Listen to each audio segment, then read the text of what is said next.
ఎలా బ్రతకమని పరమేశ్వరుడు శాసనం చేశాడో అలా బ్రతకడానికే ధార్మిక జీవనమని పేరు. అనుష్ఠించడం ధర్మం, తెలిసి ఉండడం ధర్మం కాదు. ఏది ఎలా బతకాలో, ఏది ఎలా చెయ్యాలో అలా చెయ్యడమే ధర్మం. ధర్మం అంటే ఏదో భిక్ష వేయడం అనుకోకండి.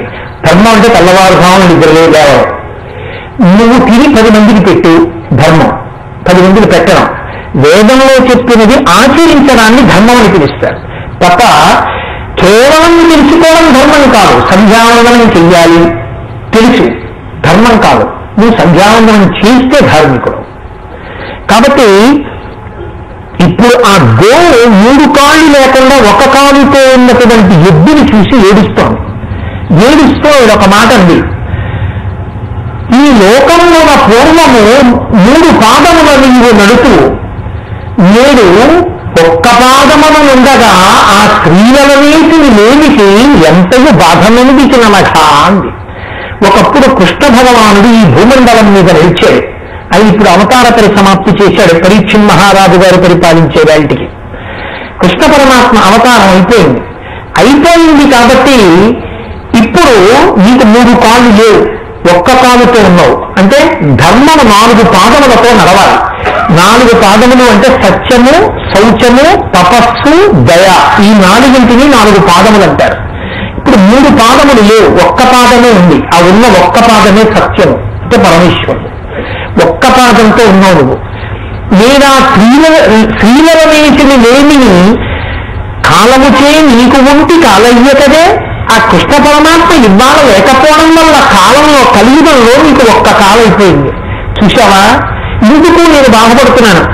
ధర్మం ఒక్కాంతో ఉంటే ఎవరు బాధపడవలసిన వాళ్ళు అంటే అధర్మమునందున్న వాడికి సంతోషమే. ఎవడికి బాధ ఆ వృషభము 1 కాలుతో ఉంటే దేవతలకు, ఋషులకు, పితృదేవతలకు, నీకు, నాకు, భీమితులకు, గోవులకు బాధ ఎనొచ్చుకుంటేననమాట అన్నాడు.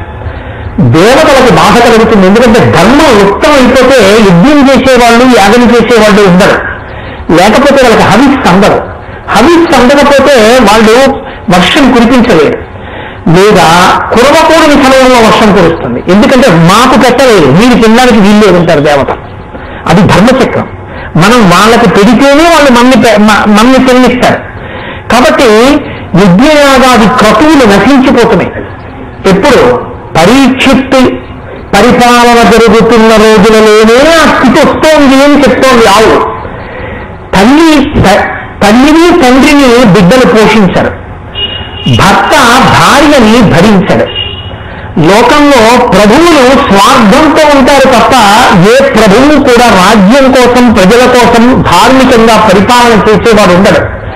ఈ కారణాల చేత దీని వలన దేవతలకు, పితృదేవతలకు తగ్గినం పెట్టేవాడు ఉండడు. అమావాస్య నాడు మధ్యాహ్నం 12 గంటలకి విపరీతమైన దాహంతో వస్తాడాయన. వచ్చి ఇంటి ముందు నిలబడతారు పితృదేవతలు. కనీసం నీళ్లు పొయ్యకపోతే తేడా పోయాయి. 12 గంటలకు పెద్ద కొడుకు ఎక్కడున్నా 2 చేతులు ఇలా అనాలి 3 మాటలు. నాన్నగారిని ఏమనుకోకండి, నేను ఇవాళ మీకు ఏమి ఇవ్వట్లేదు, వెళ్ళిపోండి చెప్పాలి.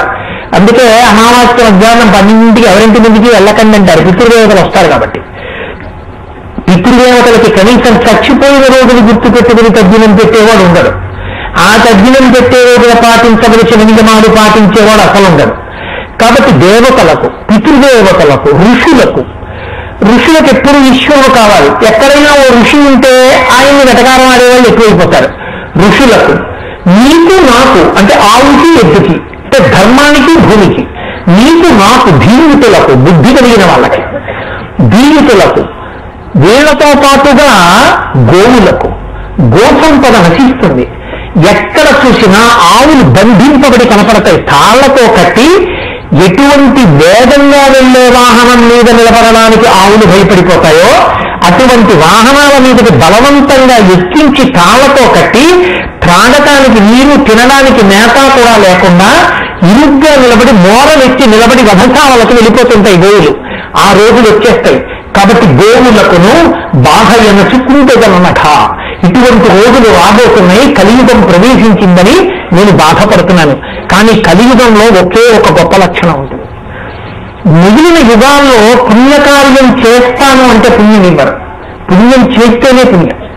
కలియుగంలో మనసార త్రికరణ శుద్ధిగా పుణ్యకార్యం చెయ్యాలని సంకల్పం చేస్తే చాలు, చేసేసిన ఫలితం ఇచ్చేస్తాడు. వాడు పేదవాడు కానీ ఒక గుడి కట్టాలి, గుడి కట్టాలి, గుడి కట్టాలని తప్పించిపోయాడు. వాడు గుడి కట్టాడని వేసేస్తాడు. పాపం చేస్తేనే పాపం చేశారని ఫలితం వేస్తారు తప్ప ఈ పాపం చేస్తే ఎలా ఉంటుందని ఆలోచిస్తే మాత్రం పాపానికి ఫలితం ఇవ్వరు. మిగిలిన యుగాల్లో మానసికంగా చేసిన పాపానికి ఫలితం ఉంటుంది. కలియుగంలో ఇది పెద్ద సుఖం. ఎందువల్ల అంటే కలిపురుషుడి బుద్ధతిని దృష్టిలో పెట్టుకుని భగవంతుని 2 మినహాయింపులు ఇచ్చాడు. కనుక కలియుగం వచ్చేస్తోందని నేను బాధపడుతున్నాను. ఈలోగా పరీక్షణ్ మహారాజు గారు దగ్గరగా వస్తున్నాడు. ఈ ఆవుని దూడని చూసి ఎందుకు ఇలా ఏడుస్తున్నాయి మరి. ఇంతలో ఎక్కడ నుంచో ఒక వ్యక్తి వచ్చాడు. కైలాసాచలస నిభంబగు మహాగంభీరగోరాజమను కాలక్రోధుడు, దండహస్తుడు, రూపాకారుండు, క్రూరుండు, జంఘారుండొక్కడు శూద్రుడాసురగతిని కారుంగ నిమ్ముక్తుడై నేలంకోలకటన్య బంచుతులగా నిర్ఘాత పాదాహతి. చేతిలో కర్ర పట్టుకుని రాజు కాకపోయినా రాజు యొక్క ఆభరణములు ధరించిన వాడై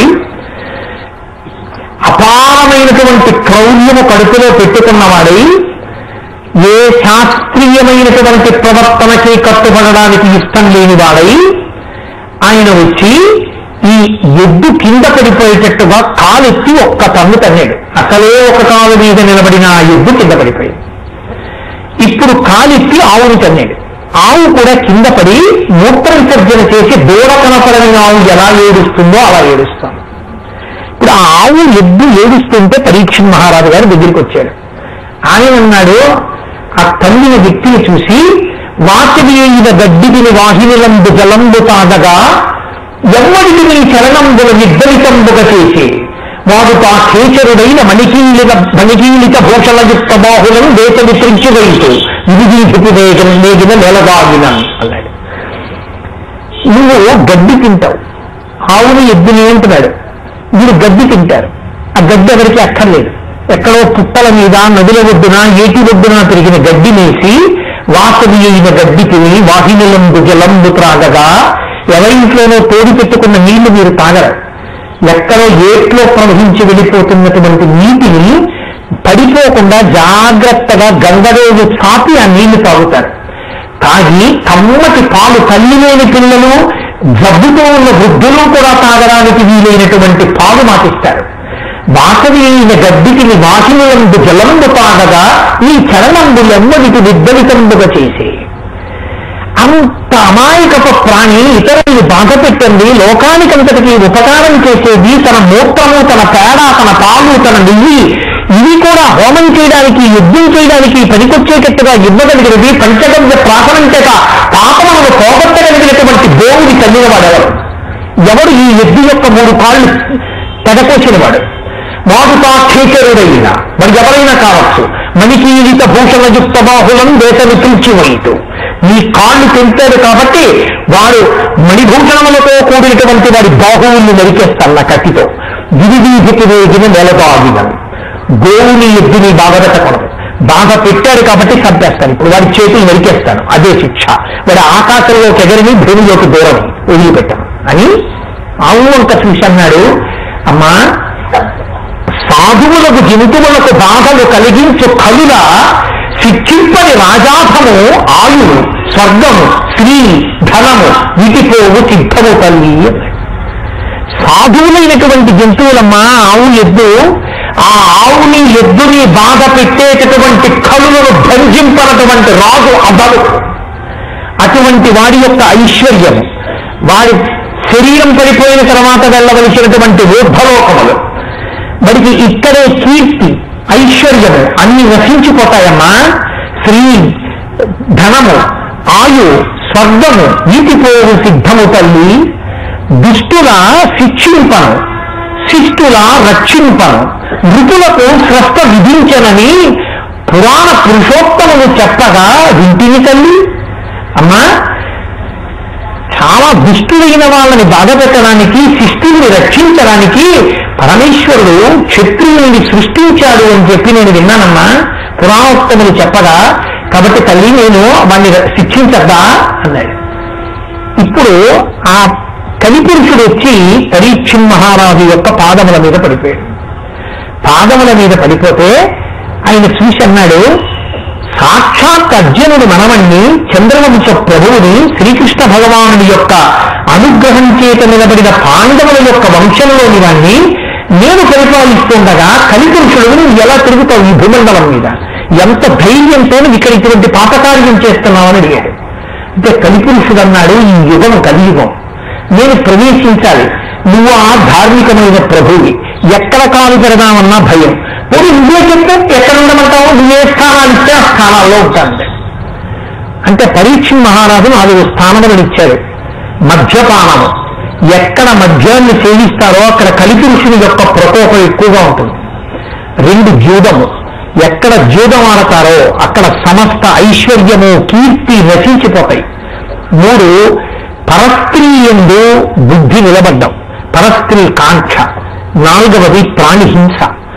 ఎంతవరకు అవసరమో అంతవరకే వేటాడాలి తప్ప రాజు సంతోషంగా ఉందని నిష్కారణంగా ఒక్క ప్రాణిని కూడా చంపకూడదు. ఈ 4 స్థానముల యందు నువ్వు ఉండవచ్చు అన్నాడు. ఆయన అన్నాడు, 5వది కూడా ఏదైనా ఇవ్వండి అన్నాడు. సువర్ణం కూడా ఇస్తున్నాను, బంగారం నుండి కూడా నువ్వు ఉండవచ్చు. అందుకే ఎక్కడ బంగారం ఉంటుందో అక్కడ ప్రమాదం ఉంటుంది. బంగారం నుండి కలిపురుషుడు ఉండవచ్చు. ఇంకొక 4 స్థానాలు కూడా ఇప్పించండి అన్నాడు. ధర్మం తప్పి శాస్త్రం తప్పినటువంటి కామం, భగవంతుని యందు కామమునకు దోషం లేదు, తన భార్య యందు కామమునకు దోషం లేదు. కానీ అవిజ్ఞానిన కామము, శాస్త్ర విరుద్ధమైనటువంటి కామము, గర్వము, ఈర్ష్య లేదా కోపము, 4వది అతిశయం, నా అంతవాణ్ణి నేనేటటువంటి అహంకారము.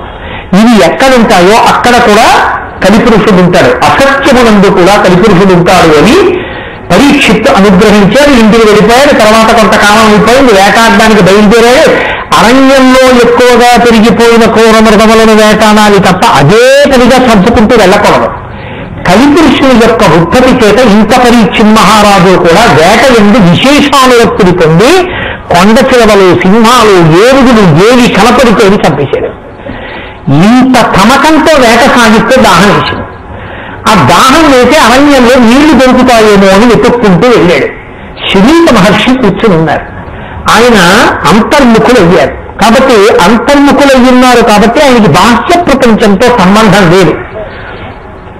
ఎంత గొప్పగా వర్ణించారో పోతన గారు. నిజంగా మెలగుట సాలించి నీలిక నేత్రుడై శాంతుడై కూర్చుండి జడతలేక ప్రాణ మనోబుద్ధి పంచేంద్రియంబులు బహిరంగ వీధుల పారనీక జాగరణాధికస్త అవస్థాత్రయము దాటి పరమమయ్యుండెని పథము తెలిసి బ్రహ్మభూతత్వ సంప్రాప్య విక్రియుండయి అతి దీర్ఘజటలు తన్నావరింప అలరు రుచర్మములు దాల్చి అలరుచున్న తపతి పొడగాని శోషిత కాలుదగుచు ఎన్ని తడవేని గొంతుక ఇలుగుదింగా మందభాషల దగ్గర మనిషి విధులు అన్నారు. ఆయన కదలిక లేదు, పంచేంద్రియములను వెనక్కి తిప్పేశాడు. కన్ను ఉంది కానీ పైకి చూడదు, చెవి ఉంది కానీ వినడు, నాలుక ఉంది కానీ రుచి చూడదు, చర్మం ఉంది కానీ స్పర్శ చెప్పదు. అన్నింటినీ మనసులోకి తిప్పి ఈ శక్తుల్ని మనసుని భగవంతుడి పాదముల మీద పెట్టి అంతర్ముఖుడై తపస్సులో కూర్చుని ఉన్నాడు శమీక మహర్షి. ఆయన జీవిత చర్మం కట్టుకుని వెలిగిపోతున్నాడు తపస్సమాధిలో. ఆయన దగ్గరికి వెళ్ళాడు. వెళ్ళి నా అంతటి వాణ్ణి రాజుని నేను వచ్చి నీళ్లు నీళ్లు అని అడుగుతున్నాను, ఎండి తడిలే నీ గొంతుక నిలుగుబింద గవలలు ఆగిపోయి మాట రావట్లేదు పరీక్షిత్తుకి, వేట తమకానికి వశుడైపోయాడు. మాట్లాడలేక నీళ్లు నీళ్లు అన్నాడు. ఆ మహర్షి కళ్ళు విప్పలేదు. ఆయన బహిర్ముఖుడు అయితే కదా అంతర్ముఖుడు విన్నాడు. ఆయన నా అంతటి రాజు వచ్చి గర్వం పుట్టింది. ఒకసారి కలిసి ప్రవేశిస్తే ఇక మిగిలిన స్థానంలో ఆక్రమించేస్తాడు. నా అంత రాజు వచ్చి పిలిస్తే పలకకుండా తపస్సు చేసుకుంటున్న వాళ్ళ నటిస్తున్నాడు. ఎంత తపస్సు చేస్తున్నాడో చూస్తానన్నాడు. ధనస్సు యొక్క చివరి భాగంతో చచ్చిపడి ఉన్న పావుని తీసి పెద్ద పావుని మెడలో వేశాడు. పావు మెడలో వేస్తే విలిక్కి పడతాడు కదా. ఆయన అంతర్ముఖుడై ఉన్నాడు. ఆయనకి తెలియలేదు. ఈయన పావుని వేసేశాను, నాకు నీళ్లు ఇవ్వాలనుకో అని సంతృప్తి పడిపోయాడు. అదే తప్పు చేశాను అనుకోలేదు, బుద్ధి వక్రించింది, అంతఃపురానికి వెళ్ళిపోయాడు. ఈలోగా తన తండ్రి శమీక మహర్షి మెడలో మృత సర్పాన్ని వేశారన్న విషయాన్ని నది ఒడ్డున ఆడుకుంటున్నటువంటి శమీక మహర్షి కుమారుడైన శివుడికి చెప్పారు నిర్బాలకులు. ఆయన తపశ్శక్తి అటువంటిది. ఎవరు వేశారో ఆ మృత సర్పాన్ని తెలియదు శృంగికి. ఆయన వెంటనే కమండలంలో జలాలు తీసి చేత్తో పట్టుకున్నాడు. నీళ్లు లేరనుకోకండి, ఇప్పటికీ ఉన్నారు మహానుభావులు. రాజమండ్రిలో ఉండేవారు. ఒక 2-3 సంవత్సరాల క్రితమే శరీరం విడిచిపెట్టేశారు. ఆయన మంచి ఎండలో వెళ్ళిపోతూ నడవలేక, ఆ ఎండ బాధ తట్టుకోలేక చెట్టు కింద నిలబడి సూర్య భగవానుడిని చూసి అడిగాడు, తప్పుకుంటావా శపించమంటావా అని శ్లోకం చెప్పారు. అంతే. ఆయన ఇంటికి వెళ్ళిపోయే వరకు సూర్యుడు మళ్ళీ కనపల్లా. ఆయన మా ఇంట్లో ఒకనాడు ఆతిథ్యం తీసుకుని మళ్ళీ నేను సభాముఖంలో చెప్తే ఆయనకి లేనిపోయిన ఇబ్బంది, వాళ్ళ కుటుంబం వాళ్ళకని నేను పేరు చెప్పట్లేదు. ఆసక్తి కలిగిన వాళ్ళకి నేను ఎప్పుడేమీ చెప్తాను. అలాగని ఇప్పుడు ఆ పేరు కొనుక్కోవడానికి ఆనందపడకండి. కాబట్టి ఈ రోజు మా ఇంట్లో ఆయన ఆతిథ్యం తీసుకుని విశ్రాంతి తీసుకుంటే నేను తెల్లబోయి అసలు ఆయన రాత్రంతా నిద్రపోలేదు. అలా నిద్రలో పార్వతీ కళ్యాణం పద్యాలు చదువుతూనే ఉన్నారు ఆయన. అంత సంతోషం, ఎప్పుడూ భగవద్భక్తే, రమించిపోయేవారు ఆయన. కాబట్టి భగవంతుడు నిరుగుతాడు. ఆ తపశ్శక్తి అటువంటిది. ఆ పిల్లవాడికి ఎవరు తన తండ్రి మెడలో మృత సర్పం వేశారో తెలియదు, కానీ కమండల జలాలు చేతిలోకి తీసుకున్నాడు. ఎక్కడ ఏం కోపం వచ్చింది. యజమాని తను వంట చేసుకుని అన్నం తింటూ చేతికి ఉన్న ఎంగిలి విసుగుని విసిరితే ఆ బలి విసుగుని గెలిచిన కాకి యజమాని తల మీద తగినట్టు అంతఃపురానికి వెళ్ళామా, ఆశీర్వచనం ఇచ్చామా, మేమేమైనా సాంబూలం అడిగామా, ఊరి బయట ఉండి అరణ్యంలో తపస్సు చేసుకుని మా తపశక్తితో సామ్రాజ్యాన్ని నిలబడితే ఇంటి కుక్క యజమానికి తెరిచినట్టు మహారాజు వచ్చి మా తండ్రిని బాధ పెట్టి మెడలో మృతసర్పాన్ని వేస్తాడా? మహారాజుకి బ్రాహ్మణ శక్తి ఏంటో చూపిస్తానన్నాడు. ఆ నీళ్లు చేతిలో పోసుకొని ఓడక వింటి కోపున మృతోరగమును కొని తెచ్చి మారు మాటాడకయున్న మజ్జనకు అంశకలంబున పెట్టి దుర్మదక్కైద చెరించు రాజు హరకేశువునడ్డినరైన పస్తుపోయేడవనాడు తక్షక విషానల హేతి సంభతి అన్నాడు. తక్షక పనీంద్ర విషానల హేతి సంభతి. మా నాన్నగారు తపస్సు చేసుకుంటుండగా ధనస్సు యొక్క చివరి భాగంతో మృతతత్వాన్ని పైకెత్తి తీసుకొచ్చి మా నాన్నగారి మెడలో వేసిన ధూర్తుడైన వాడు ఎవడో వాడు నేటికి 7వ రోజు లోపల మరణించుగాక. పాములకు రాజైనటువంటి తక్షకుని యొక్క కాటు చేత ఆ రాజు మరణిస్తాడు అన్నాడు. గబగబా పరిగెత్తుకొచ్చాడు. తండ్రి మెడలో మృతసర్పం చూశాడు, ఏడిచాడు. మిగిలిన మూడాలకుడిని పిలిచాడు. ఆ పాము తీయించేశాడు. తండ్రి బహిర్ముఖుడయ్యాడు ఏడుపులకి. ఏమైందిరా అన్నాడు. నాన్నగారండి మీ మెడలో మృతసర్పం వేశాడు పరీక్షిత్, నాకు చెప్పారు. ఇప్పుడు ఇక్కడికి వచ్చాక తెలిసింది నాకు. శపించాను నాన్నగారు 7 రోజుల లోపల చచ్చిపోవాలని. మీ మెడలో మృతసర్పం వేశాడు కాబట్టి పాములకు రాజైనటువంటి తక్షకుడి విషయానికి చచ్చిపోవాలని శాపం ఇచ్చాను. చాలా మంచి పని చేశావురా అనలేదు తండ్రి. ఆయన అన్నాడు ఎంత తప్పు చేశావురా అన్నాడు. కారణజన్ముడురా పరీక్షిత్తు, శ్రీ మహావిష్ణువు చేత రక్షింపబడిన గర్భం రాగి మహాబ్రహ్మాత్ముడు కలిని నిగ్రహించాడు, అశ్వమేధయాగం చేశాడు. నువ్వేనా శాపం ఇవ్వగలిగిన మనగాడివి? పరీక్షిత్తు కూడా నిన్ను శపించగలడు, కానీ తప్పు నాదని ఆయన శాపం ఇవ్వడు నీకు. ఆయన ఔదార్యం అటువంటిది. ఇటువంటి రాజు వెళ్ళిపోతే ఎవరు రామన్ని రక్షించేది? పాపంను నీచేత ప్రాపించ మనకి ఇంక రాజు రచించిన రాజ్యమందు బలవంతులకు వారు బలహీనులకు వారి పశు దార హయ సువర్ణాదులను అపహరింతురు, జార చోరాదులు సంచరింతురు, ప్రజలకు అన్యోన్య కలహంబులు తిశయిల్లు, వైదికంబయ్యున్న వర్ణాశ్రమాతార ధర్మమెల్లయూ సరసిపోవు. అంత మీద ప్రజలు అర్ధకామములందు అనురక్తి కలిగి సంచరింప వర్ణసంకరము కలుగు. అప్పుడు సారమేయ కులము మేరపుత్ర, చిలక సారమేయ కులము మేరపుత్ర, ఏమిటో అనుకుంటున్నావు, నువ్వు చేసిన పనికి మహాపాపం వచ్చింది, నువ్వు శాపం ఇచ్చేసావు, పరీక్షకు పడిపోతాడు. పడిపోతే ఏమవుతుందో తెలుసా, రాజు సరైన వాడు లేడు కాబట్టి బలవంతుడైన వాడు బలహీనుడైన వాడి యొక్క సంపదలని భార్యల్ని కూడా ఎత్తుకుపోతాడు. రాజ్యంలో దొంగలు ఇతరమైనటువంటి వాళ్ళు పెరిగిపోతారు. ప్రజలకి వాళ్ళల్లో వాళ్ళకి కలహాలు ఎక్కువైపోతాయి. అనసగలిగిన రాజు లేడు సమర్థుడు. ప్రజలకు అన్యోన్య కలహంబులు తిశయిల్లు, ఒకళ్ళ మీద ఒకళ్ళకి దేశం పుట్టుకొస్తుంది. వైదికమైనటువంటి ఆచారము సమసిపోతుంది. ఎవరికి ధర్మము మోక్షము అక్కర్లేదు, అర్థము కామము రెండే కావాలి. దీని వలన ముఖ్యం నీకే ఉండదు. వైదికాచారాన్ని పక్కన పెట్టేసి ఎవరిష్టం వచ్చిన అమ్మాయిని వాడు చేసుకోవడం మొదలు పెడతాడు. దాని వలన ఆఖరికి కోతులకి కుక్కలకి పిల్లలు పుట్టినట్టుగా పిల్లలు పుడతారా, వర్ణసంకరం అవుతుంది ఆ రాజ్యంలో. ఎంత దోషం చేశావురా, నీకు ఇచ్చిన పాపానికి రాజ్యం అంత భ్రష్టత్వాన్ని పొందుతోంది. ఆదేశాన్ని అణుచుకోలేకపోయావు, ఇప్పటికైనా పరీక్షిత్తు కబురికి ఆయన ఏమైనా చేసుకోగలదేమో చూడన్నాడు. నాకు తెలిసి నీ వాక్కు తిప్పలేరు, కనీసం 7 రోజుల్లో ఆయన చెయ్యాలనుకున్నది చేసుకుంటాడు. పరీక్షిత్తు కబురు చేశారు. ఆయన బాధపడలేదు, నేనే తప్పు చేశాను, నిజమే. మహర్షి మెడలో మృతసత్వాన్ని వేయడం ఏంటి? అందుకు కదా బ్రాహ్మణ బాలకుడికి కోపం వచ్చింది. కాబట్టి నేను బ్రాహ్మణ బాలకుడికి ప్రతిశాపం ఇవ్వనన్నాడు. ఇవ్వనని మహానుభావుడు గంగానది ఒడ్డుకెళ్ళి ప్రాయోపదేశం చేశాడు. ప్రాయోపదేశం అంటే ఇంకేమీ తీసుకోరు, శరీరాన్ని మృత్యువుకు అప్పచెప్పేస్తారు. అమ్మా అని పిలిచిన నరు కొమ్మా అని ముక్తి కడకు ముట్టువట, కృపను ఎమ్మా నీ రూపముతో రమ్మానాకెదురంగ గంగ రమ్యతరంగా అని పిలిచాడు.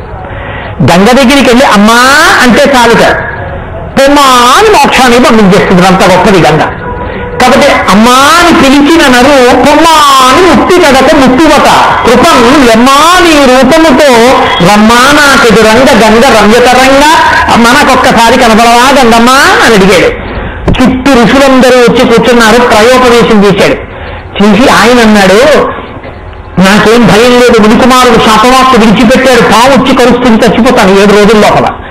ఉరగాధీశ విషానలంబునకుదేమో పింకు చింతింప ఈశ్వర సంకల్పన నేడు మానదు, భవిష్యత్ జన్మ జన్మంబులం హరి చింతారతయం హరిప్రణుతి హరి భాగాకర్ణ నాభక్తియం హరి బాదాంబుద సేవజం కలుగు అర్జున్నీరు ప్రసాదింపరే అని అడిగాడు. నాకేం భయం లేదయా, ఈ దిక్కుమాల శరీరం ఎప్పుడైనా పడిపోయేదే, దీన్ని పావుకు అప్పచెప్పేస్తాను, వచ్చి కరిస్తే కరిచేస్తుంది. ఉరగాధీశ విశాలవంబునకు నేను ఒప్పింటు చింతింప ఈశ్వర సంకల్పము నేడు మానదు, ఈశ్వరుడు సంకల్పం చేశాడు నేను పడిపోవాలని. కాబట్టి బ్రాహ్మణ కుమారుడి రూపంలో శాపవాక్కు వచ్చింది. కానీ అదృష్టవంతుడు 7 రోజుల్లో చచ్చిపోతానని తెలిసింది. 7 రోజులు బతుకుంటానుగా, ఇది 7 రోజులు బతుకుంటానని భాగవతం విన్నవాడి కథలో ప్రతినాయకుడు. నువ్వు అస్సల గర్భానికి చచ్చిపోతావురా అంటే కనపడ్డ వాళ్ళని తల్లి చంపిన వాడు కంసుడు. 7 రోజులు బతుకుంటానంటే 7 రోజులు భగవద్గీత మోక్షానికి వెళ్ళినవాడు పరీక్షిత్తు.